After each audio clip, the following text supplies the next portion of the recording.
Racism displayed by this Wrangler-wearing Neanderthal is often the most frustrating because it's the type that white people love to gaslight us about. You know, the kind where they don't say the quiet part out loud, but we can still hear it. The kind where a retail worker follows you around a store constantly asking if you need help, something they didn't do to the white people in the store. The kind that was shown towards Angel Reese that got her demonized for the behavior that Caitlin Clark went unchecked for. And the kind that did away with affirmative action because it benefits minorities, but not legacy emissions that benefit rich-ass white kids. No, Jason Aldean did not mention race in that song. He didn't have to. When y'all discourage criticism of the police and of America, we know y'all are not talking to the ones that are largely shielded from its injustices. We noticed how in that video he showed clips of violent robberies and Black Lives Matter protests. But I saw no clips of what was one of the most major displays of disrespect towards America that we have seen in a long time.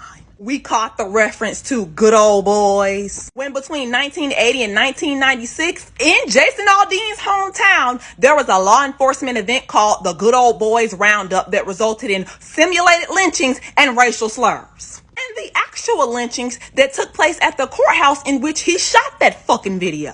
So let's be clear, when y'all take your racism and you wrap it in patriotism or support of the cops, we still know it's racism. And we know that the black people who visit your small towns face a threat of violence, whether they're robbing a convenience store or just driving at night. And please excuse us if we're not willing to offer the benefit of the doubt to the man who once wore blackface and continues to sport the Confederate flag.